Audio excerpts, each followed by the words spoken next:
चीन ने भारत के साथ ही लगभग आजादी पाई थी। बहुत ही बेकार सोशियो इकोनॉमिक कंडीशन के बीच बढ़ना शुरू किया था और बढ़ते बढ़ते आज वो भारत से बहुत बड़ी इकोनॉमी बन चुका है। अगर नंबर्स में बात करें तो लगभग 5 टाइम्स ऊपर जीडीपी लेकर बैठा है। देश ने आजादी के बाद एक्सट्रीम पावर्टी, और एक्सट्रीम पावर्टी के हद तो ये कि हम अनाज की कमी जैसी चुनौतियों का सामना करते रहे। मनमोहन सिंह जी की एक बड़ी उपलब्धि रही जब देश 2008 की मंदी को झेल गया, जिस समय अमेरिका जैसे देशों की हालत खराब हो गई थी। हमारा देश उस स्थिति को भी पार करते हुए आगे निकल गया। मेरे प्यारे साथियों, जैसा कि आप सभी जानते हैं कि भारत दुनिया की तेजी से बढ़ती हुई इकोनॉमी है, और बढ़ती हुई इकोनॉमी में यह कहना कि चीन को अगर कोई रिप्लेस कर सकता है तो वो भारत है, इसके पीछे का बड़ा कारण है क्योंकि चीन ने जो कर दिखाया इन सालों में वो सारा था इंफ्रास्ट्रक्चर के बलबूते। उसने अपने इंफ्रास्ट्रक्चर को इतना मजबूत कर दिया अपनी बढ़ती आबादी के साथ कि उसने दुनिया के सामने अपने आप को मैन्युफैक्चरिंग हब बना के प्रेजेंट कर दिया।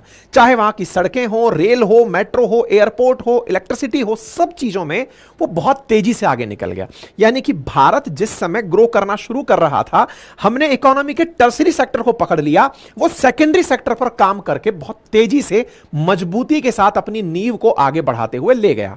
हालांकि भारत इन इंफ्रास्ट्रक्चर के विकास के बारे में लेट जगह है, लेकिन दुरुस्त जगह है। आज के सेशन का कंक्लूजन मैं अभी दे रहा हूं। चलिए विकसित भारत के इस सपने की सच्चाई को शुरू करते हैं आज के इस सेशन में।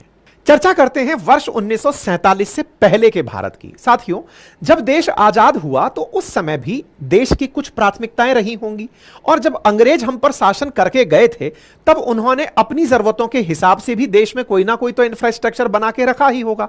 आप और हम अच्छे से जानते हैं कि कच्चे माल के लिए उन्होंने हम पर शासन किया था। कच्चे माल के लिए उन्होंने हम पर शासन किया तो कच्चे माल की ढुलाई के लिए उन्होंने रेलवे का नेटवर्क विकसित किया। रेलवे के नेटवर्क को बेसिक इंफ्रास्ट्रक्चर के साथ पूरी तरह से डेवलपमेंट में उन्होंने तमाम प्रयास किए।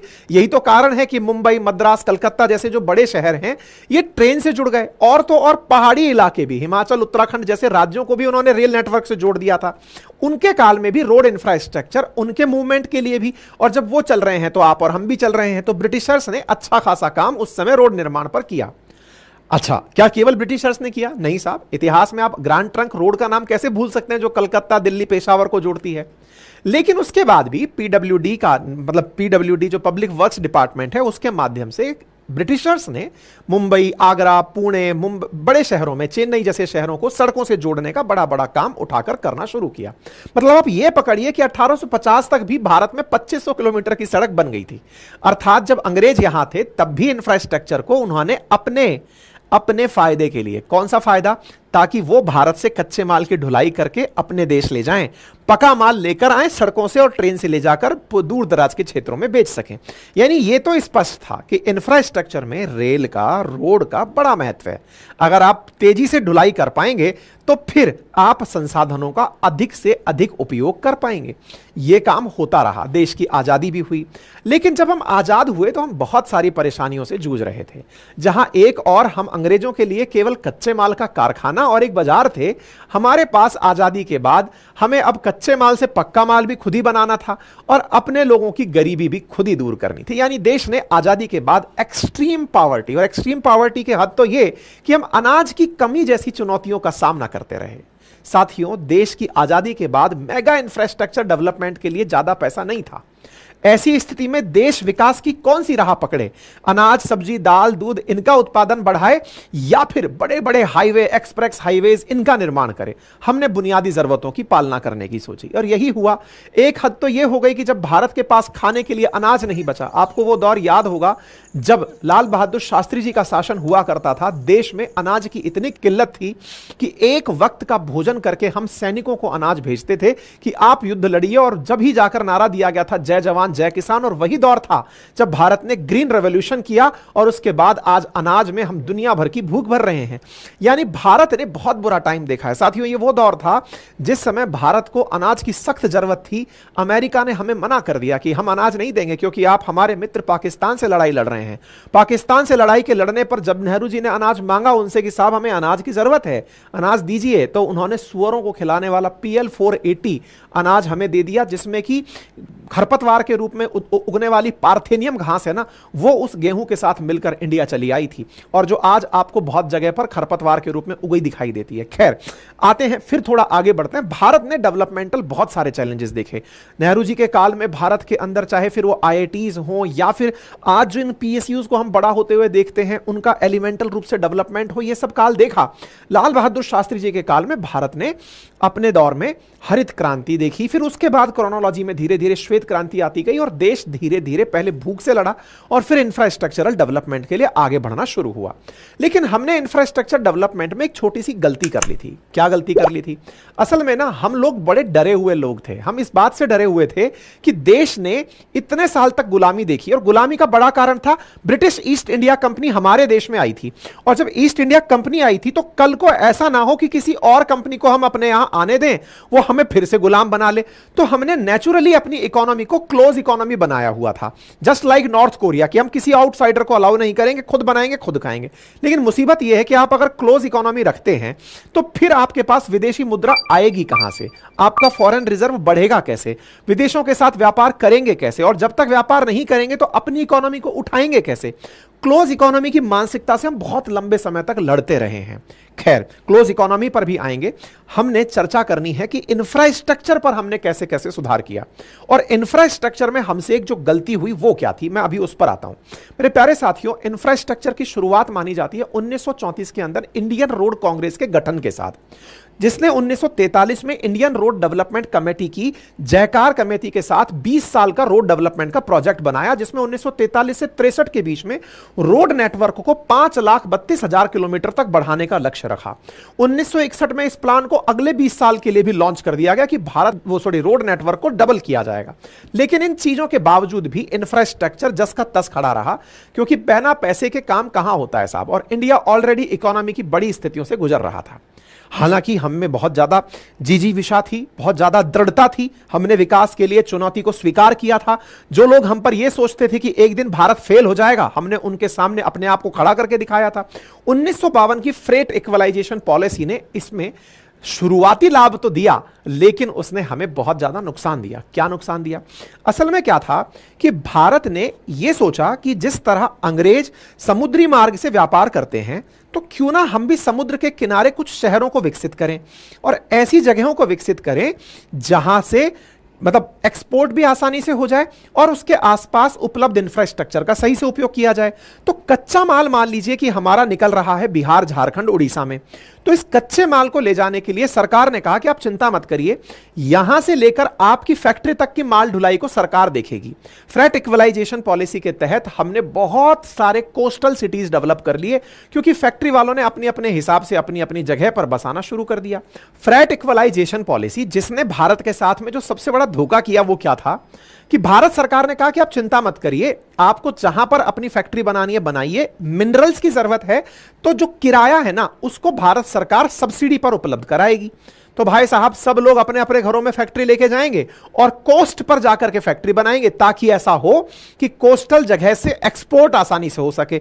विचार तो उस समय अच्छा था, लेकिन उसी विचार का खामियाजा आज बिहार और उत्तर प्रदेश भुगत रहा है।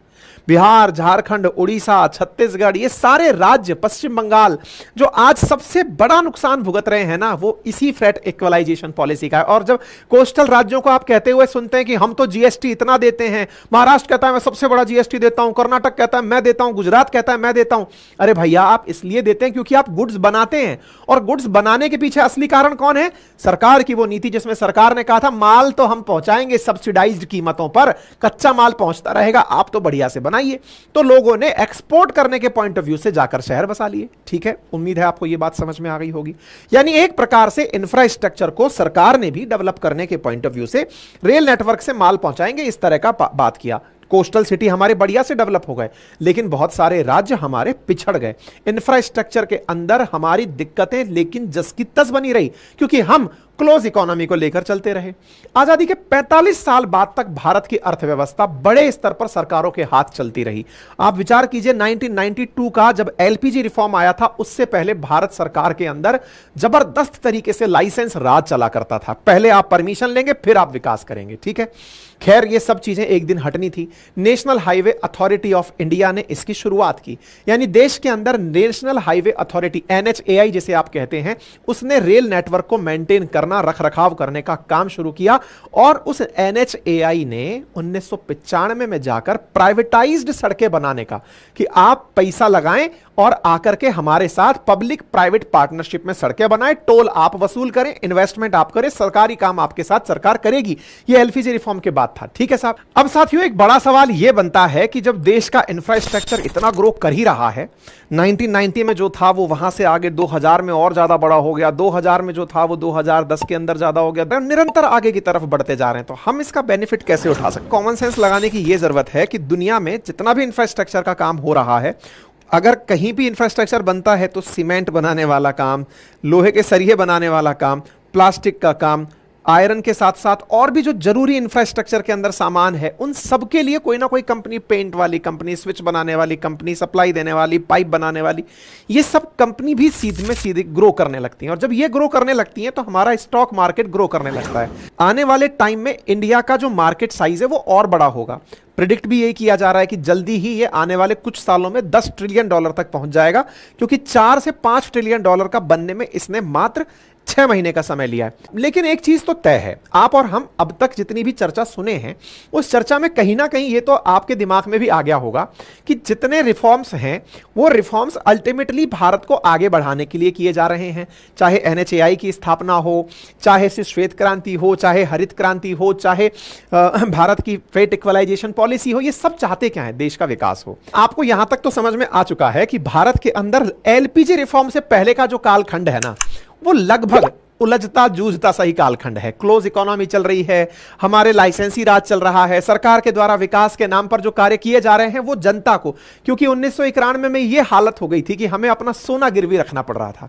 यानी कि जब पैसा हमारे पास ही नहीं है तो इंफ्रास्ट्रक्चर कैसे विकसित करेंगे? ये तो सब हम लोग लग्जरी में लेते हैं ना, कि हाईवे बनना चाहिए, एक्सप्रेस हाईवे बनना चाहिए, मेट्रो चलनी चाहिए। आज भी लोग बुलेट ट्रेन पर तो ये कहते हैं, इतना करोड़ बुलेट ट्रेन पर लगा रहे हो, इतना पैसा मेट्रो पर लगा रहे हो, क्या जरूरत है? बुनियादी सुविधाएं दो, रोटी कपड़ा मकान मिलेगा तब आदमी आगे ग्रो करेगा। मतलब हमारे यहां पर इंफ्रास्ट्रक्चर को लग्जरी के रूप में लेते हैं, जरूरत के रूप में नहीं लेते।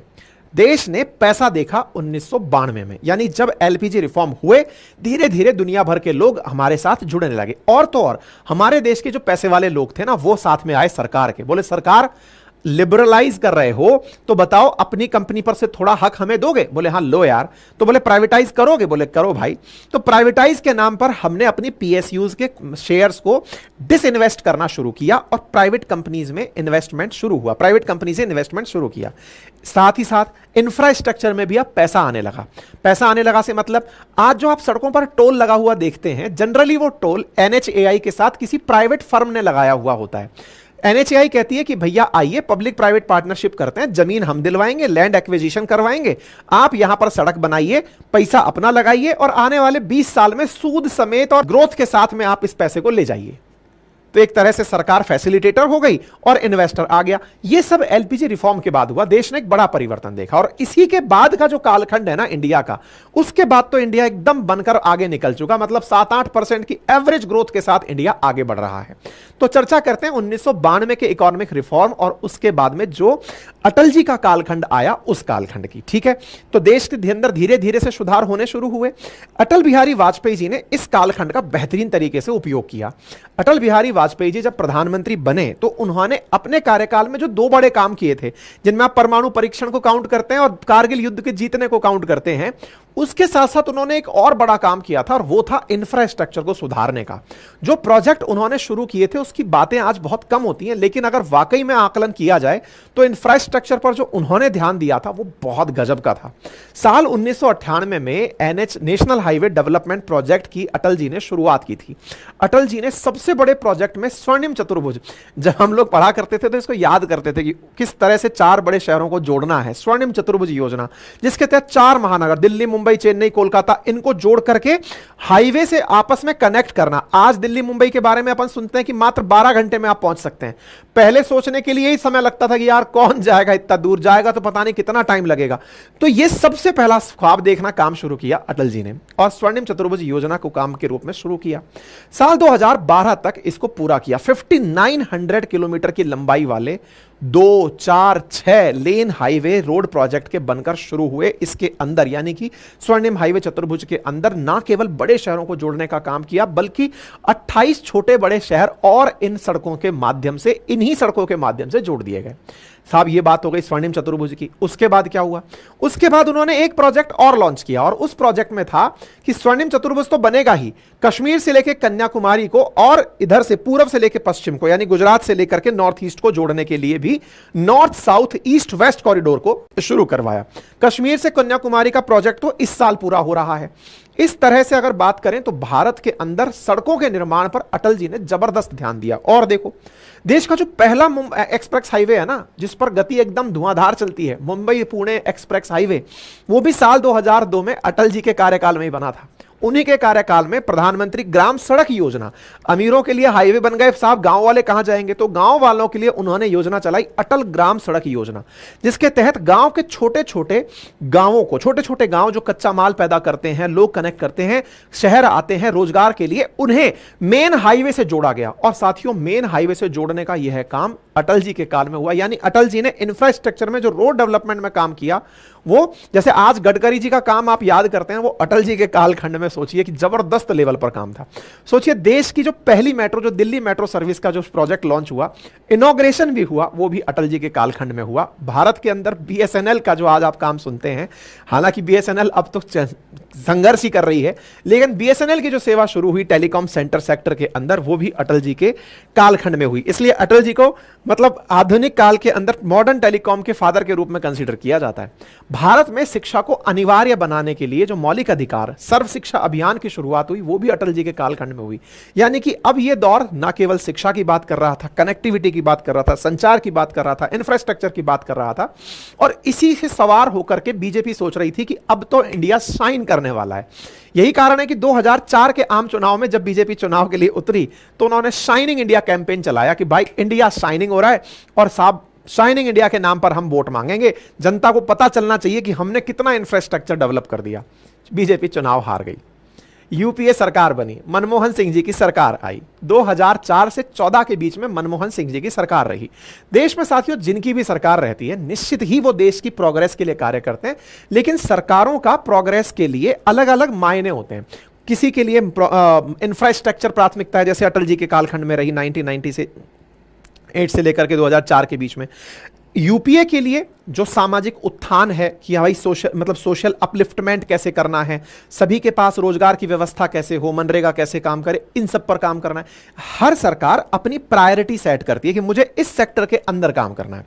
मनमोहन सिंह जी आए, ये वही मनमोहन सिंह जी हैं जिन्होंने एलपीजी रिफॉर्म के अंदर, जब नरसिम्हा राव सरकार हुआ करती थी तब ये वित्त मंत्री हुआ करते थे, इनकी सलाह से पीवी नरसिम्हा राव साहब ने अपने देश में एलपीजी चालू किया था, यानी कि लिबरलाइजेशन, प्राइवेटाइजेशन, ग्लोबलाइजेशन चालू किया था। तो आपने अब देश को, क्योंकि देश अब गति पकड़ चुका था, देश के अंदर निरंतर ग्रोथ की कथाएं कही जा रही थी, तो चलिए अब बोले सबके लिए सामाजिक उत्थान का काम भी शुरू करना है। 2004 से 14 के काल में यूपीए की सरकार सत्ता में रही और इस दौरान उन्होंने इंफ्रास्ट्रक्चर पर क्या किया, आज के सेशन में हम उस पर चर्चा करने वाले हैं। हमारा फोकस इंफ्रास्ट्रक्चर पर है, सोशल डेवलपमेंट पर अगर आप चाहेंगे तो अलग से कर लेंगे, ठीक है। यूपीए सरकार के कार्यकाल के अंदर जो प्रोजेक्ट्स रहे, उसमें रूरल हेल्थ की दिशा में सुधार करना है, आशा वर्कर्स रोजगार देना है, ग्रामीणों के लिए बेसिक इंफ्रास्ट्रक्चर की सुधार करना है, भारत निर्माण योजना की शुरुआत करना, जिसके अंतर्गत सिंचाई, जल, पीने का पानी, सड़क, बिजली, अस्पताल जैसी बेसिक सुविधाओं के ऊपर ध्यान देना है, इनकी बात कही गई। यूपीए सरकार ने लघु उद्योग, जैसे एमएसएमई सेक्टर के जो उद्योग होते हैं ना, माइक्रो, स्मॉल, मीडियम, इसके ऊपर काफी सपोर्ट किया, इनको काफी सपोर्ट किया, जिससे कि एम्प्लॉयमेंट जनरेट होने वाला सेक्टर बने। इंफ्रास्ट्रक्चर डेवलप होता है तो भी एम्प्लॉयमेंट क्रिएट होता है, एमएसएमई सेक्टर ग्रो करता है तो भी, क्योंकि अल्टीमेटली कोई भी चीज उत्पादित होगी तो ही वो इंफ्रास्ट्रक्चर का यूज करके, अगर आज बिजली नहीं है तो फिर कोई इंडस्ट्री नहीं चल पाएगी, अगर आज सड़कें नहीं है तो इंडस्ट्री से बना हुआ माल पोर्ट तक नहीं पहुंच पाएगा, अगर पोर्ट नहीं है तो एक्सपोर्ट कैसे हो पाएगा। सब चीजें इंटर रिलेटेड हैं। तो एक सरकार अगर कुछ बना रही है तो दूसरी सरकार वहां जाकर के अपने द्वारा प्रोडक्शन का काम कर रही है, ठीक है ना। इसके साथ साथ इंफ्रास्ट्रक्चरल प्रोजेक्ट के अंदर यूपीए सरकार में गुरुग्राम के अंदर डीएलएफ, जैसे कभी आप अगर दुबई जाएं तो वहां पे एमआर दिखाई देता है, ईएमए जो अपने कश्मीर के अंदर मॉल बनाने वाला है।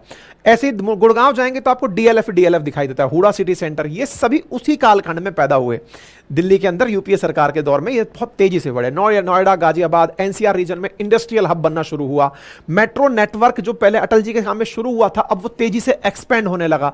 स्वर्णिम चतुर्भुज जो अटल जी ने शुरू किया था वो इस कालखंड में पूरा हुआ। यानी कि सरकारों ने एक दूसरे के काम नहीं रोके। जैसे यूपीए गवर्नमेंट में मनरेगा आया तो फिर यह नहीं था कि मोदी जी के कालखंड में वो रुक गया, बस प्राथमिकताएं बदल जाती हैं कि कौन किसको ज्यादा प्रायोरिटी दे रहा है। तो इंफ्रास्ट्रक्चरल को, डेवलपमेंट को बूस्ट करने के लिए यूपीए सरकार ने एफडीआई में निवेश के लिए विदेशी निवेशकों को निवेश के नियम सरल कर दिए कि आप आइए और पैसा लगाइए, प्रोजेक्ट में 100% तक पैसा लगाइए ताकि इंफ्रास्ट्रक्चर डेवलपमेंट तेजी से होता रहे, ठीक है। हालांकि इस दौर में मनमोहन सिंह जी की एक बड़ी उपलब्धि रही जब देश 2008 की मंदी को झेल गया, जिस समय अमेरिका जैसे देशों की हालत खराब हो गई थी। हमारा देश उस स्थिति को भी पार करते हुए आगे निकल गया और देश उस कालखंड में दुनिया की 10वीं बड़ी इकोनॉमी बनकर के आया। पावर प्रोडक्शन की अगर हम बात करें तो 1,12,000 मेगावाट का पावर प्रोडक्शन जो 2004 में था वो इस कालखंड में बढ़कर के 2,34,000 मेगावाट तक पहुंच गया। बाकी अगर हम डेटा यूपीए सरकार के 10 सालों के कार्यकाल का निष्कर्ष निकालें तो 2004 से 4 में दुनिया के अंदर भारत 12वीं बड़ी अर्थव्यवस्था हुआ करता था, वो 2014 में 2 ट्रिलियन जीडीपी के साथ 10वीं बड़ी अर्थव्यवस्था बनकर आ गया। और अगर हम बात करें डेटा के ऊपर कि किस प्रकार से हमने एनुअल बजट को बढ़ाया, तो पता चलता है कि जहां हम 2004 के अंदर 4.71 लाख करोड़ का बजट रखते थे, वार्षिक बजट, 2014 में बढ़कर के हमने 231% की बढ़ोतरी के साथ 15.59 लाख करोड़ रुपए का टोटल बजट लागू किया। लेकिन इसमें जो बजट था उस बजट का डिस्ट्रीब्यूशन, टैक्स कलेक्शन कैसे हुआ, इसका खर्चा कहां हुआ, कैपिटल एक्सपेंडिचर कहां हुआ, क्योंकि अल्टीमेटली इंफ्रास्ट्रक्चर का निर्माण किससे होता है, कैपिटल एक्सपेंडिचर से, जिससे कि रेलवे बनेगी, रोडवे बनेंगी, सी पोर्ट बनेंगे, एयरपोर्ट बनेंगे, स्कूल कॉलेजेस हॉस्पिटल्स बनेंगे। इन पर जो निवेश था ना वो इस दौर में थोड़ा कम रहा। 2004 में कैपिटल एक्सपेंडिचर मात्र 1.09 लाख करोड़ था जो टोटल बजट का उस समय 23% था। वही 2014 में यह कैपिटल एक्सपेंडिचर 1.88 लाख करोड़ रुपए हो गया जो टोटल बजट का 12% था। यानी टेक्निकली पहले जहां इंफ्रास्ट्रक्चर पर 23% तक धन खर्च हो रहा था वो यूपीए गवर्नमेंट में 12% रह गया। यानी यूपीए गवर्नमेंट की प्राथमिकताओं में इंफ्रास्ट्रक्चर पर पैसा कम खर्च किया गया।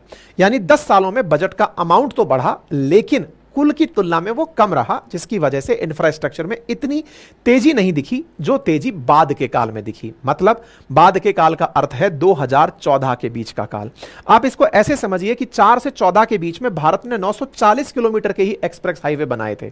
नेशनल हाईवे की बात करें तो 4 से 14 के बीच में 26,000 किलोमीटर के ही नेशनल हाईवे बने थे। यूपीए सरकार का इन्वेस्टमेंट जब इंफ्रास्ट्रक्चर पे कम था तो इंफ्रास्ट्रक्चर डेवलपमेंट भी कम हुआ, जिसका बहुत बड़ा कारण था लैंड एक्विजिशन प्रोसेस का इजी नहीं होना। यानी कि सरकार को अगर निर्माण करना है तो जमीन चाहिए, जमीन के लिए कानून बनाने में बड़ी मुसीबतों का सामना करना पड़ रहा था। प्रोटेस्ट हो रहे थे, सरकार किसानों के साथ कोई ढंग की बात नहीं कर पा रही थी, जो भी तमाम प्रकार की राजनीतिक व्यवस्थाएं उस समय रही हो, जिसकी वजह से बहुत सारे प्रोजेक्ट अटकते रहे। लेकिन 2014 के जब इलेक्शन हुए तो उस दौर में, इस दौर में एक कालखंड और हुआ कि इस दौर में यूपीए सरकार पर बहुत सारे घोटालों का आरोप लगा। इन्हीं घोटालों के आरोप में 2014 के अंदर जब दोबारा आम चुनाव हुए तो इस बार Narendra Modi ji with flying colours जीत करके प्रधानमंत्री बनते हैं। और नरेंद्र मोदी जी जब प्रधानमंत्री बनते हैं तो उन्होंने इंफ्रास्ट्रक्चर पर, क्योंकि अटल जी के कालखंड में जब 23% जीडी मतलब कुल बजट का खर्च हो रहा है, यूपीए के कालखंड में 12% हो रहा है, तो इसको वापस वहीं पहुंचाना है। और जब देश के अंदर अब बजट साइज बड़ा हो रहा है, इंफ्रास्ट्रक्चर पर ज्यादा पैसा खर्च करोगे, तो ज्यादा तेजी से ग्रो करोगे। तो इसी को ध्यान में रखते हुए नरेंद्र मोदी जी ने इंफ्रास्ट्रक्चर पर बहुत तेजी से पैसा खर्च करवाया। और इसी को ध्यान में रखते हुए उन्होंने 2047 को टारगेट किया कि देश को डेवलप्ड इकोनॉमी बनाना है। डेवलप्ड बनाना है तो भाई इंफ्रास्ट्रक्चर को मजबूत करना पड़ेगा। हमारे प्राइमरी सेक्टर में हम बढ़िया उत्पादन करते हैं, टर्सरी सेक्टर में हम बढ़िया सर्विसेज देते हैं। आज इंटरनेट क्रांति की अगर हम बात करते हैं तो भारत उसमें मसीहा बनकर बैठा है, लेकिन उसका जो मिडिल वाला पाथ है ना, जहां पर हमें मैन्युफैक्चरिंग करनी है, उसमें हम कहीं ना कहीं अटक रहे हैं। तो जो मेक इन इंडिया जैसे प्रोडक्ट चलाए गए, तो ये सब चीजें इस कालखंड में करना जरूरी था। तो हम लोगों ने इंफ्रास्ट्रक्चर डेवलपमेंट पर काफी ज्यादा काम किया। तो जो इंफ्रास्ट्रक्चर पर काम हुए, अब उस पर आपकी एक बार नजर डलवाते हैं। तो साथियों, रोड डेवलपमेंट की अगर बात करें तो सब रोड डेवलपमेंट के हीरो बनकर आए नितिन गडकरी जी। उन्होंने रोड डेवलपमेंट का एक बड़ा अपने आप को एक फेज बना लिया कि नितिन गडकरी जी मतलब रोड डेवलपमेंट। टाइमलाइन के अंदर, रिकॉर्ड टाइमलाइन के अंदर सड़कें बनना शुरू हुआ कि एक्सप्रेस हाईवे, जिससे कि बेरोक-टोक तरीके से गाड़ियों की गति हो सके, माल बहुत अच्छे से इधर से उधर ढुलाई कर सके, वो तेजी से निर्माण हुआ। और तो और ये नहीं था कि बड़े शहरों को टारगेट किया गया, ऐसे क्षेत्र जो पिछड़े हुए थे, जैसे बुंदेलखंड एक्सप्रेस हाईवे हुआ, पूर्वांचल एक्सप्रेस हाईवे हुआ, इनके ऊपर भी जबरदस्त तरीके से काम हुआ। और इस काम को करते हुए नितिन गडकरी जी कहते हैं कि आज भारत अमेरिका के बाद दूसरा बड़ा रोड नेटवर्क रखता है। अब बात हो गई रोड नेटवर्क की, तो अब बात करते हैं रोड नेटवर्क के बाद में क्या केवल रोड ही रोड बनी है? क्या भारत ने रेल नेटवर्क, मेट्रो नेटवर्क, इस पर कुछ किया है कि नहीं किया है? तो सुनिए साहब, भारत ने एक साहब बड़ी, जब से विदेशों के अंदर ट्रेन देखते हैं तो बड़ी सुंदर सुंदर सी ट्रेन दिखाई देती हैं। तो जो सेमी हाई स्पीड ट्रेनें हैं, उसमें भारत ने वंदे भारत लॉन्च की। वंदे भारत ने भाई साहब रेलवे की एक तस्वीर सी बदल दी। और रेलवे के अंदर जो नए कोचेस आए, जो लाइट कोचेस आए, जिससे कि ट्रेन की गति बढ़ी, ट्रेन की स्टेबिलिटी बढ़ी, जर्क लगना कम हुआ। रेलवे ने मूलभूत रूप से बहुत सारे परिवर्तन अपने अंदर किए। और उसका परिणाम आप देखिए कि देश ने टारगेट बना रखा है कि आने वाले समय में 2030 तक भारत के अंदर लगभग 800 सेमी हाई स्पीड ट्रेन चलेंगी। कौन सी? वंदे भारत ट्रेन चलने वाली हैं। ऑलरेडी भारत के अंदर धुआंधार लगभग, अब तो हर शहर सुनता जा रहे हैं अपन की वंदे भारत से कनेक्ट होता ही जा रहा है, प्रधानमंत्री झंडे दिखाए जा रहे हैं। इंडियन रेलवे ने मॉडर्नाइजेशन के अंदर और जो मुकाम हासिल किए वो था इलेक्ट्रिफिकेशन का। जहां एक और ट्रेन को हम डीजल से, कोयले से चलता हुआ देख रहे थे, अब उन इंजन्स को इलेक्ट्रिक इंजन से चेंज करने का काम था। 2014 के बाद इसमें जबरदस्त तेजी आई। रेलवे ने इलेक्ट्रिफिकेशन का काम पूरा करने का लक्ष्य रखा, जो लगभग पूरा होने ही वाला है। मतलब आप स्थिति ये देखिए कि इलेक्ट्रिफिकेशन के बाद रोड नेटवर्क के साथ साथ रेल नेटवर्क भी, और तो और डेडिकेटेड फ्रेट कॉरिडोर, जिससे माल भाड़े की केवल पटरियां मालगाड़ी के लिए, यह भी कंप्लीट हुआ इस कालखंड में इंफ्रास्ट्रक्चर पर दिए गए बजट के कारण। टारगेट है कि 2030 तक भारत के 30 शहर मेट्रो ट्रेन से चल रहे होंगे। इसके अलावा दिल्ली, मुंबई, दिल्ली से मेरठ का रैपिड रोड जो ट्रांसपोर्ट सिस्टम है, जैसे आरआरटीएस कहते हैं, वो 2026 तक पूरा हो जाएगा। मतलब कोई लगभग 10-12 लेन की सड़क है, जिसको देखकर यह लगता है कि पूरा हेलीपैड सा बना रखा है, गाड़ियां चलती हुई दिखती हैं। दिल्ली मेरठ अब ऐसा हो गया है कि बस आप गाड़ी में बैठे और अब तो आपको मेरठ ही उतरना है, रास्ते में कोई व्यवधान नहीं है, ताकि दिल्ली में नौकरी करने वाले लोग अगर मेरठ में भी रहते हैं तो वो वहां से अप डाउन कर सकें। दिल्ली बहुत ज्यादा कंजेस्टेड होती जा रही है। इसी को ध्यान में रखते हुए अब का टारगेट है कि आरआरटीएस जैसी परियोजनाएं आसपास की जो एनसीआर सिटीज हैं, चाहे फिर वो हरियाणा के अंदर हो, चाहे वो राजस्थान के अंदर हो, उन सब के अंदर इसी प्रकार से कनेक्टिविटी को बढ़ाना है। ठीक है, आरआरटीएस के तहत अगले चरण में पंजाब, हरियाणा, राजस्थान, इनके शहरों को जोड़कर और इंडस्ट्रियल क्षेत्रों को डेवलप करने का टारगेट रखा गया है। यानी सड़कों के मामले में, रेल के मामले में, मेट्रो के मामले में गजब लेवल पर काम हुआ। इसके अलावा बात करते हैं एयरपोर्ट्स की। 2014 में जहां देश में 74 एयरपोर्ट थे, इस बार की संख्या 158 एयरपोर्ट की हो गई। यानी कि जिसकी जिस तरह की जरूरत है, आने वाले समय में बुलेट भी जुड़ जाएगी, जिसकी जितनी समय की कीमत है उस हिसाब से यात्रा करें। ट्रेन से जाना है, सड़क से जाना है, हवाई जहाज से जाना है, जैसे जाना है, सुविधाएं विकसित भारत में होती जा रही हैं। साथ ही साथ हॉस्पिटल में एक परिवार को इलाज के लिए 1 साल में 5 लाख रुपए तक का इलाज फ्री दिया गया। हर घर में जल, हर घर में बिजली, क्योंकि इलेक्ट्रिसिटी अल्टीमेटली प्रोडक्शन के लिए, इंफ्रास्ट्रक्चर के लिए बड़ी चीज है। जल एक बड़ी चीज है। हर घर शौचालय जैसी भी चीजें कैपिटल इंफ्रास्ट्रक्चर के अंदर निवेश की गई। यानी कि जो पैसा इंफ्रास्ट्रक्चर पर खर्च हुआ वो इन सब चीजों पर खर्च हुआ। यूपीए सरकार के द्वारा लॉन्च किए गए इन तमाम इनिशिएटिव्स को भी इस वर्ष में पूरा किया गया। बहुत से इनिशिएटिव सरकारें शुरू करती हैं, उनको भी इन्हीं कालखंड में पूरा किया गया। घरों तक हालांकि अभी तक 100% बिजली नहीं पहुंची है, लेकिन हर घर बिजली पहुंचाने का लक्ष्य भी इसी कालखंड में पूरा किया जाना है, लगभग पूरा हो चुका है। मतलब एक तरह से यह समझिए कि रेलवे का इलेक्ट्रिफिकेशन हो, आरआरटीएस हो, रोड हो, एयरपोर्ट हो, इंफ्रास्ट्रक्चर पर इस कालखंड में गजब का काम हुआ। तभी हम 2047 के लिए एक मतलब डेवलप्ड इकोनॉमी का सपना देख पा रहे हैं। अब बड़ा सवाल बनता है, इलेक्ट्रिसिटी के प्रोडक्शन के लिए क्या प्लान किया।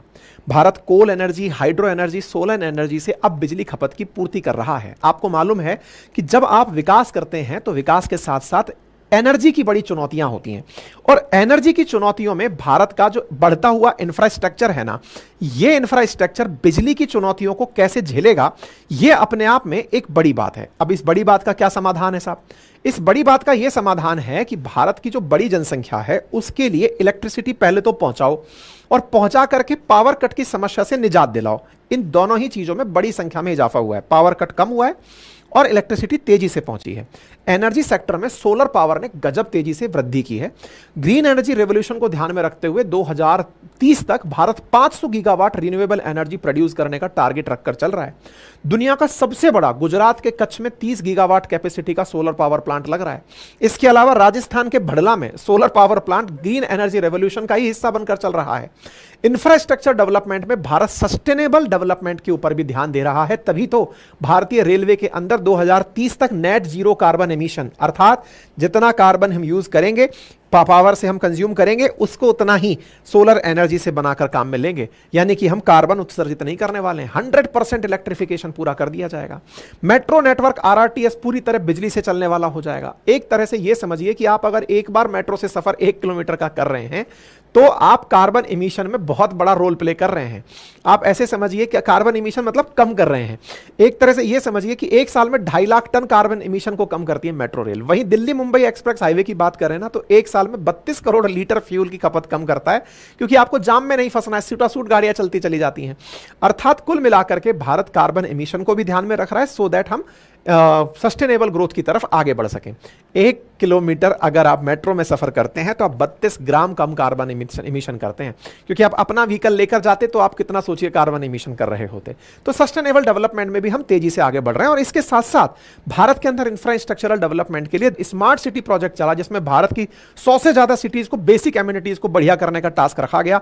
रोड इंफ्रास्ट्रक्चर को अच्छा करने का काम किया गया, जिसके तहत भारत के हर कोने में सीमित समय के अंदर बहुत सारी सुविधाएं पहुंचाई जा रही हैं। वो सब चीजें तेजी से आगे बढ़ रही हैं। स्मार्ट सिटी प्रोजेक्ट की 67% काम को अभी तक पूरा किया जा चुका है। दिल्ली मुंबई जैसे जो ओवर पॉपुलेटेड सिटी हो चुके हैं, जिसका बर्डन कम करना है, उसके लिए 8 नई हाईटेक सिटी बनाने की योजना चल रही है। डेटा के अनुसार अगर कंपैरिजन करते हैं तो हर सरकार की अपनी प्रायोरिटीज में इस सरकार के इंफ्रास्ट्रक्चर पर गजब की प्रायोरिटीज रही हैं। तो उम्मीद है कि आप सभी साथियों को यह जानकारी अच्छे से समझ में आ गई होंगी। जानकारी समझ में आ जाए तो इसके आधार पर आप अपना कंक्लूजन डिराइव कर सकते हैं। तो कंक्लूजन क्या है? तो देखिए, कंक्लूजन सिंपल सा है कि अगर हमारे यहां इंफ्रास्ट्रक्चर अच्छा होता है तो कंपनीज तेजी से आएंगी, एफडीआई भारत के अंदर बढ़ने लगेगा, जो कि इंफ्रास्ट्रक्चर डेवलपमेंट को और मजबूती देगा, और भारत का युवा बढ़ते इंफ्रास्ट्रक्चर के साथ उन बढ़िया कंपनीज में अच्छे रोजगार के अवसर पा सकेगा।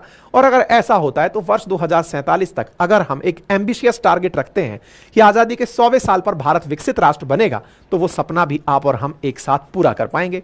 देखने वाली बातें होंगी कि सरकारें किस दिशा में कैसे आगे चलती हैं, लेकिन सरकार कोई सी भी हो, वो हमेशा देश की विकास के लिए, देश की उन्नति के लिए ही कार्य करती हैं। फिलहाल के लिए इतना ही।